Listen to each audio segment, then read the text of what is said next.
Welcome to my channel. ಎಲ್ಲರೂ ಹೇಗಿದ್ದೀರಾ? So ನಮ್ಮ ಮನೆಯಲ್ಲಿ ಮದುವೆ ಶಾಸ್ತ್ರಗಳೆಲ್ಲ ನಡೀತಾ ಇದೆ.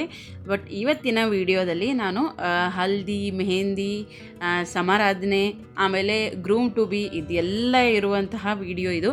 ಸೊ ಎಲ್ಲನೂ ಕ್ಯಾಪ್ಚರ್ ಮಾಡಿಕೊಂಡು ವಿಡಿಯೋ ಮಾಡಿದ್ದೀನಿ. ಎಂಡ್ವರೆಗೂ ನೋಡಿ. ಸಮಾರಾಧನೆ ಹಿಂದಿನ ದಿವಸ ಏನೆಲ್ಲ ಪ್ರಿಪ್ರೇಷನ್ ಎಲ್ಲ ಮಾಡ್ಕೊಂಡ್ವಿ ಅಂತ ಅನ್ನೋದನ್ನು ತೋರಿಸ್ತಾ ಇದ್ದೀನಿ. ನಾವಿಲ್ಲಿ ಫಸ್ಟು ಹಂದ್ರ ಹಾಕಿಸ್ತಾ ಇದ್ವಿ. ಸೊ ಹಂಗಾಗಿ ಹಂದ್ರ ಹಾಕೋರು ಕೂಡ ಬಂದಿದ್ದರು. ಅವ್ರಿಗೆ ನಾವು ಬೇರೆ ಊರಿಂದ ಕರೆಸಿದ್ವಿ, ಯಾಕಂದರೆ ನಮ್ಮದು ಹಳ್ಳಿ ಎಲ್ಲ. ಸೊ ಹಂಗಾಗಿ ಜಾಸ್ತಿ ಎಲ್ಲ ಅಲ್ಲಿ ನಮಗೆ ಅವೈಲೇಬಲ್ ಇರೋಲ್ಲ ಈ ಥರ ಎಲ್ಲ ಮಾಡೋರು. ಸೊ ಹಾಗಾಗಿ ನಾವು ಬೇರೆ ಊರಿಂದ ಕರೆಸಿದ್ವಿ. ಈ ಥರ ನಾವು ತೆಂಗಿನ ಎಲೆಯಲ್ಲಿ ಹಾಕ್ಸಿದ್ವಿ ಹಂದ್ರ. ಆಮೇಲೆ ಹಂದ್ರಕ್ಕೆ ಒಂದು ಸ್ವಲ್ಪ ಅಲಂಕಾರ ಎಲ್ಲ ಮಾಡಬೇಕಿತ್ತು. ಸೊ ಹಾಗಾಗಿ ಹೂವು ಕೂಡ ತರಿಸಿದ್ವಿ. ಸೊ ಅದೇ ನಾವು ಅರೇಂಜ್ ಮಾಡ್ತಾಯಿದ್ವಿ ಒಳಗಡೆ. ಈ ಸಮಾರಾಧನೆ ಹಿಂದಿನ ದಿವಸ ಅಂತೂ ತುಂಬಾ ಕೆಲಸ ಇತ್ತು. ಯಾಕಂದರೆ ನೆಕ್ಸ್ಟ್ ಡೇ ಎಲ್ಲನೂ ಇತ್ತು. ಅಂದರೆ ದೇವ್ರ ಪೂಜೆ ಇತ್ತು, ಅಂದರೆ ಹಂದ್ರ ಪೂಜೆ, ಆಮೇಲೆ ಬಳೆ ಹಾಕ್ಸ್ಕೊಳ್ಳೋ ಶಾಸ್ತ್ರ, ಹಲ್ದಿ, ಇದೆಲ್ಲನೂ ನೆಕ್ಸ್ಟ್ ಡೇನೇ ಇತ್ತಲ್ಲ. ಆಮೇಲೆ ನಮ್ಮ ಬ್ಯಾಗ್ ಪ್ಯಾಕಿಂಗ್ ಕೂಡ ಮಾಡ್ಕೋಬೇಕಿತ್ತು. ಸೊ ಹಾಗಾಗಿ ಎಲ್ಲ ಕೆಲಸನೂ ಬೇಗ ಬೇಗ ಮುಗಿಸ್ಕೊಳ್ಳೋಣ ಅಂತ ಮಾಡ್ತಾಯಿದ್ವಿ. ಎಲ್ಲರೂ ಸೇರಿ ಮಾಡಿದ್ರೇ ಆಗುತ್ತಲ್ವ ಬೇಗ ಬೇಗ. सब ऐसे ही चल रहा है.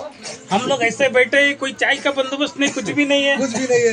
हाँ? कोई पूछने वाला नहीं है. क्या दूल्हा ऐसा बैठा है? हाँ? दूल्हे राजा मुंह दिखाओ. क्या हमको कुछ नहीं, चाय पूछने का नहीं, कुछ नहीं, पानी का भी इंतजाम नहीं. पानी का इंतजाम नहीं. क्या चल रहा है? हाँ? क्या साधु साहब, हाँ.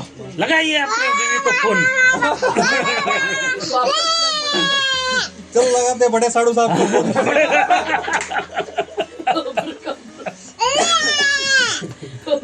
और एक साधु नहीं आए हैं, वो स्पेशल फ्लाइट से आ रहे हैं.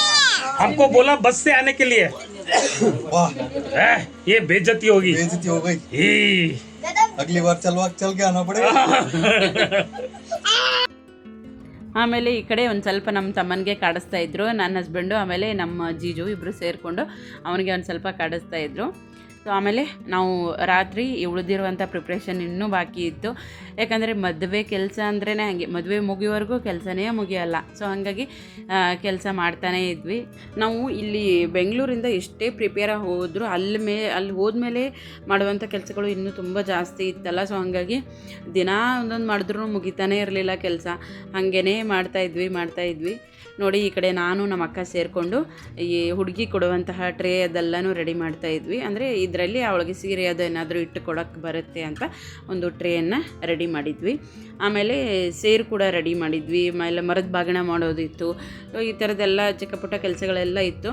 ಇದೆಲ್ಲ ಆ್ಯಕ್ಚುಲಿ ನಾವು ಇಲ್ಲಿಂದನೇ ಮಾಡ್ಕೊಂಡು ಹೋಗಬೇಕು ಅಂತ ಇದ್ವಿ. ಬಟ್ ಇಲ್ಲಿಂದ ಮಾಡ್ಕೊಂಡು ಹೋಗೋಕ್ಕೆ ಆಗಲಿಲ್ಲ.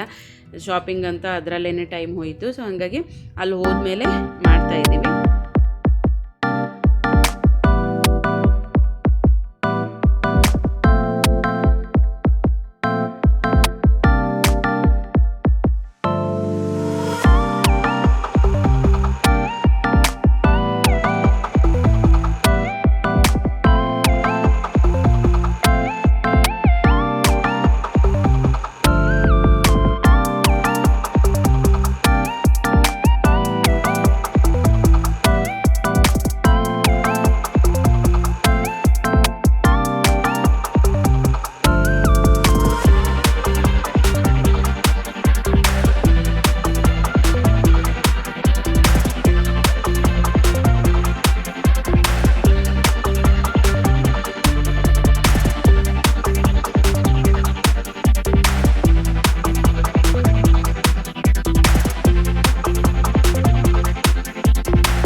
ಆಮೇಲೆ ಈ ಕಡೆ ಹಂದ್ರಕ್ಕೆ ಹೂವಿನ ಅಲಂಕಾರ ಎಲ್ಲ ಮಾಡ್ತಾ ಇದ್ದಾರೆ.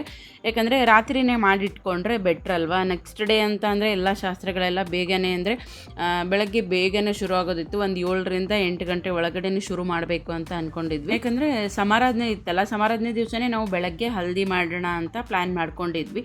ಸೊ ಕೆಲವೊಬ್ಬರು ಹಿಂದಿನ ದಿವಸನೂ ಮಾಡ್ತಾರೆ, ಅಂದರೆ ಫೋಟೋ ಶೂಟ್ಗೆ ಅದೆಲ್ಲನೂ ಚೆನ್ನಾಗಿ ತಗೋಬೋದು ಫೋಟೋಸು ಅಂತ ಹೇಳಿ. ಬಟ್ ನಾವು ಟೈಮ್ ಇರಲಿಲ್ಲ ನಮಗೆ. ಆಮೇಲೆ ಎಲ್ಲರೂ ಊರಿಂದ ಬರೋರು ಇದ್ರಲ್ಲ. ಸೊ ಎಲ್ಲರೂ ಊರಿಂದ ಅಂದರೆ ಒನ್ ಡೇ ಬಿಫೋರೇ ಬರೋಕ್ಕಾಗಲ್ಲ ಎಲ್ಲರೂ. ಸೊ ಹಾಗಾಗಿ ಅವತ್ತಿನ ದಿವಸ ಅಂತಂದರೆ ಎಲ್ಲರೂ ಇರ್ತಾರೆ ಅಂತ ನಾವು ಅವತ್ತೇ ಬೆಳಗ್ಗೆನೇ ಹಲ್ದಿನೂ ಮಾಡಿದ್ವಿ.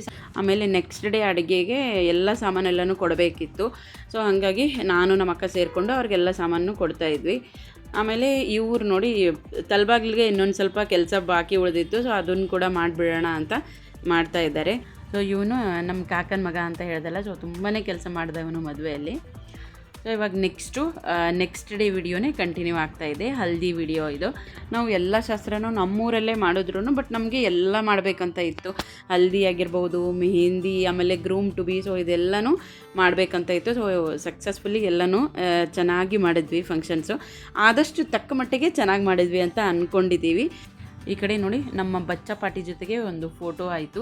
ಇದು ನಮ್ಮ ಫ್ಯಾಮಿಲಿ ಫೋಟೋ, ನಾವೆಲ್ಲರೂ ಇದ್ದೀವಿ ಇದರಲ್ಲಿ. ಸೊ ಇವರೇ ನೋಡಿ ನಮ್ಮ ಮನೆಯ 4 ಜನ ಅಳಿಯಂದರು. ಸೊ ಎಲ್ಲರೂ ಸೀರಿಯಲ್ ವಾಯ್ಸಾಗೇ ನಿಂತಿದ್ದಾರೆ. ಫಸ್ಟು, ಸೆಕೆಂಡು, ಥರ್ಡು, ಫೋರ್ತು, ಆಮೇಲೆ ನಮ್ಮ ತಮ್ಮ. ಸೊ ಆಮೇಲೆ ಇಲ್ಲೆಲ್ಲ ನಮ್ಮ ಫೋಟೋಸ್ ಬರ್ತಾಯಿದೆ. ನನಗೆ ತುಂಬ ಹೊತ್ತು ವೀಡಿಯೋಸ್ ಎಲ್ಲ ಕ್ಯಾಪ್ಚರ್ ಮಾಡೋಕ್ಕಾಗಲಿಲ್ಲ. ಸೊ ಹಾಗಾಗಿ ಫೋಟೋಸೇ ಅಪ್ಲೋಡ್ ಮಾಡಿದ್ದೀನಿ.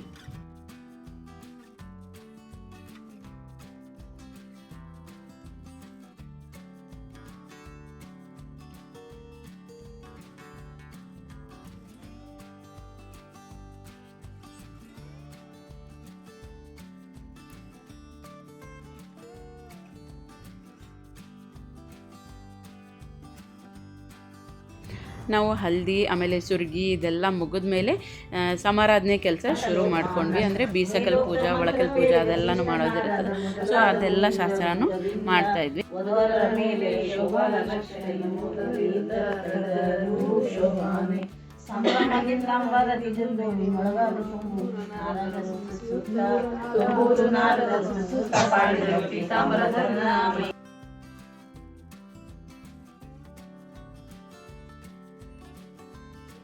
ಸೊ ಎಲ್ಲ ಕಡೆಯೂ ಕೆಲಸ ನಡೀತಾ ಇತ್ತು. ಇಲ್ಲಿ ಒಳಕಲ್ ಪೂಜಾ, ಆಮೇಲೆ ಬೀಸಕಲ್ ಪೂಜಾ ಅದೆಲ್ಲನೂ ನಾವು ಮಾಡ್ತಾಯಿದ್ವಿ. ಆಮೇಲೆ ಆಚಾರರು ಅಲ್ಲಿ ದೇವ್ರ ಪೂಜೆ ಎಲ್ಲನೂ ಮಾಡ್ತಾಯಿದ್ರು. ಆಮೇಲೆ ಬಳೆ ಹಾಕಿಸ್ಕೊಳ್ಳೋರು ಬಳೆ ಹಾಕಿಸ್ಕೋತಾ ಇದ್ದರು. ಸೊ ಇಷ್ಟೆಲ್ಲ ಕೆಲಸನೂ ನಡೀತಾ ಇತ್ತು. ಸೊ ಆವತ್ತಿನ ದಿವಸ ನಮ್ಮ ಅತ್ತೆ, ನನ್ನ ಆದ್ನಿ ಹಸ್ಬೆಂಡು, ಸೊ ಇವರೆಲ್ಲ ಬಂದಿದ್ದರು ಊರಿಂದ. ಬಳೆ ಶಾಸ್ತ್ರ ನಡೀತಾ ಇತ್ತಲ್ಲ, ಸೊ ಎಲ್ಲರೂ ಕೂಡ ಹಾಕಿಸ್ಕೊಂಡ್ರು ಬಳೆ. ಲಾಸ್ಟಲ್ಲಿ ನಾನು ಒಬ್ಬಳೇ ಉಳ್ಕೊಂಡಿದ್ದೆ. ಇಲ್ಲ ಗಡ್ಬಿಡಿ ಆಗಿಬಿಡುತ್ತೆ ಅಂತ ನಾನು ಲಾಸ್ಟಲ್ಲಿ ಹಾಕಿಸ್ಕೊತಾ ಇದ್ದೆ. ಆ್ಯಕ್ಚುಲಿ ಹಂದ್ರದಲ್ಲಿ ಕೂತು ಹಾಕಿಸ್ಕೋಬಾರ್ದು. ನನಗೆ ಫಸ್ಟ್ ಗಂಡಸ ಮಗ ಅಲ್ವಾ, ನನಗೆ ಮತ್ತು ನಮ್ಮ ಅಕ್ಕನಿಗೆ. ಸೊ ಹಾಗಾಗಿ ನಾವು ಹಂದ್ರದೊಳಗಡೆ ಕೂತು ಹಾಕಿಸ್ಕೋಬಾರ್ದು. ಸೊ ಹಾಗಾಗಿ ಹಂದ್ರ ಹೊರಗಡೆ ಕೂತ್ಕೊಂಡು ಹಾಕೋಬೇಕಲ್ಲ. ಸೊ ಅದಕ್ಕೆ ಲಾಸ್ಟಲ್ಲಿ ಹಾಕೋಣ ಬಿಡು ಅಂತ ಸೊ ಎಲ್ಲರದ್ದು ಆದಮೇಲೆ ಲಾಸ್ಟಲ್ಲಿ ಹಾಕೋತಾ ಇದ್ದೀನಿ. ಸೊ ಬಳೆ ಹಾಕಿಸ್ಕೊಳ್ಳೋದು ಎಲ್ಲ ಮುಗೀತಲ್ಲ. ಸೊ ಹಂಗಾಗಿ ಊಟಕ್ಕೆ ಹೋಗೋಣ ಅಂತ ಹೋದ್ವಿ. ಎಲ್ಲರದ್ದು ಮುಗೀತು, ನಾವು ಬರೀ ಮನೆಯವರಷ್ಟೇ ಉಳಿದಿದ್ವಿ. ಸೊ ಲಾಸ್ಟಲ್ಲಿ ಎಲ್ಲರೂ ಸೇರಿ ಊಟ ಮಾಡ್ತಾಯಿದ್ವಿ. ಸಮಾರಾಧನೆ ದಿವಸನೇ ರಾತ್ರಿ ಇನ್ನೊಂದು ಫಂಕ್ಷನ್ ಇತ್ತು. ಅಂದರೆ ಲಕ್ಷ್ಮೀ ಪೂಜೆ ಮಾಡ್ತಾರೆ ನಮ್ಮ ಕಡೆ. ಸೊ ಲಕ್ಷ್ಮೀ ಪೂಜೆ ಮಾಡೋದಿತ್ತು ನಮ್ಮ ಕಡೆ. ಅದಕ್ಕೆ ಮುಯ್ಯ ಹಾಕೋದು ಅಂತ ಅಂತಾರೆ. ಅಂದರೆ ಮನೆ ಹೆಣ್ಮಕ್ಳು ಆಮೇಲೆ ಮನೆಯವರು ಇಬ್ಬರು ಸೇರಿಕೊಂಡು ಮಾಡುವಂಥ ಪೂಜೆ ಇದು.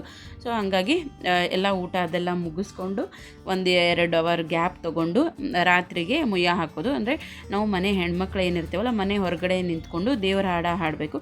ಸೊ ಮನೆಯವರೆಲ್ಲ ಅಂದರೆ ಯಾರ ಮನೇಲಿ ಮದುವೆ ಇರುತ್ತಲ್ಲ, ಅಂದರೆ ನಮ್ಮ ತವ್ರ ಮನೆಯವರು ಸೊ ಒಳಗಡೆ ಎಲ್ಲ ಲಕ್ಷ್ಮೀ ಪೂಜೆಗೆ ರೆಡಿ ಮಾಡಿಕೊಂಡು ಅವರು ಕೂಡ ದೇವ್ರ ಹಾಡು ಹಾಡ್ತಾರೆ. ಸೊ ಲಾಸ್ಟಲ್ಲಿ ಇಬ್ಬರು ಹಾಡ್ಬಿಟ್ಟು ಇದೊಂದು ಕಾಂಪಿಟೇಷನ್ ಥರ ಇರುತ್ತೆ ಹಾಡು ಹಾಡೋದ್ರಲ್ಲಿ. ಸೊ ದೇವ್ರ ಹಾಡ ಇಬ್ಬರೂ ಹಾಡ್ಬಿಟ್ಟು ಲಾಸ್ಟಲ್ಲಿ ಅವರು ಬಾಗಿಲು ತೆಗಿತಾರೆ. ಆಮೇಲೆ ನಾವು ಒಳಗಡೆ ಹೋಗಬೇಕು. ನಾವು ಒಳಗಡೆ ಹೋಗಬೇಕಾದ್ರೆ ಅವ್ರು ನಮಗೆ ಕಾಲು ತೊಳೆದು ಒಳಗಡೆ ಕರ್ಕೋತಾರೆ. ಒಳಗಡೆ ಕರ್ಕೊಂಡು ಆದಮೇಲೆ ಎಲ್ಲರೂ ಸೇರಿ ಇನ್ನೊಂದೆರಡು ದೇವ್ರ ಹಾಡಿಬಿಟ್ಟು ಲಕ್ಷ್ಮಿಗೆ ಆರತಿ ಮಾಡೋದು. ಸೊ ಇಷ್ಟಿರುತ್ತೆ ನಮ್ಮ ಕಡೆ. ಇದಕ್ಕೆ ಮುಯ್ಯ ಹಾಕೋದು ಅಂತ ಅಂತೀವಿ.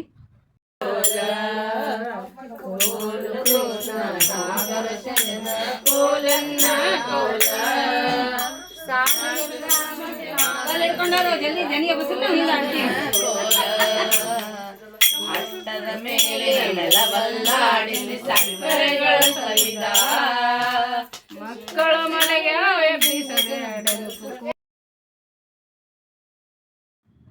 ಸೊ ಆವತ್ತಿನ ದಿವಸ ಸಮಾರಾಧನೆ ಮತ್ತು ಮುಯ್ಯ ಹಾಕೋದು ಎರಡೂ ಫಂಕ್ಷನ್ ಇತ್ತು. ಅದಾದಮೇಲೆ ನೆಕ್ಸ್ಟ್ ಡೇ ನಾವು ಮೆಹಂದಿ ಮತ್ತು ಗ್ರೂಮ್ ಟು ಬಿ ಎರಡೂ ಒಂದೇ ದಿವಸ ಮಾಡಿದ್ವಿ. ಸೊ ಹಂಗಾಗಿ ಮೆಹಂದಿದು ಒಂದು ಸ್ವಲ್ಪ ಕ್ಯಾಪ್ಚರ್ ಮಾಡ್ಕೊಂಡಿದ್ದೆ. ಅಲ್ಲಿ ಮೆಹಂದಿ ಹಾಕೋರಿಗೂ ಕೂಡ ನಾವು ಕರೆಸಿದ್ವಿ. ಪಕ್ಕದ ಹಳ್ಳಿಯಿಂದ ಮೆಹಂದಿ ಹಾಕೋರಿಗೆ ಕರೆಸಿದ್ವಿ. ಸೊ ಅವರು ನಮಗೆಲ್ಲನೂ ಮೆಹಂದಿ ಹಾಕಿದ್ರು. ಸೊ ನಮ್ಮೆಲ್ಲರದು ಮೆಹಂದಿ ಮುಗಿಯೋಷ್ಟೊತ್ತಿಗೆ ತುಂಬಾ ಲೇಟ್ ಆಗಿಬಿಟ್ಟಿತ್ತು. ನಾವು ಅದಾದಮೇಲೆ groom to be cake cut ಮಾಡಿಸೋಣ ಅಂತ ಇಟ್ಟಿದ್ವಿ. ಬಟ್ ತುಂಬಾ ಲೇಟ್ ಆಯಿತು. ಸೊ ಆದರೂ ಕೂಡ ನಾವು ಅವತ್ತೇ ಮಾಡಬೇಕಿತ್ತು. ಯಾಕಂದರೆ ನಮಗೆ ನೆಕ್ಸ್ಟ್ ಡೇನೇ ನಾವು ಮದುವೆಗೆ ಹೊರಡಬೇಕಿತ್ತು. ಸೊ ಹಂಗಾಗಿ ಅವತ್ತೇ ಮಾಡೋಣ ಅಂತ ಹೇಳಿ ಫಸ್ಟು ಮಕ್ಕಳದೆಲ್ಲ ಮೆಹಂದಿ ಮುಗಿಸಿ ಆಮೇಲೆ ನಾವು 4 ಜನ ಹಾಕೊಂಡ್ವಿ. ಸೊ ಹಂಗಾಗಿ ಸ್ವಲ್ಪ ಲೇಟ್ ಆಯಿತು.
ನೋಡೋದ್ರಲ್ಲ ಗ್ರೂಮ್ ಟು ಬಿನೂ ತುಂಬಾ ಚೆನ್ನಾಗಿ ಆಯಿತು.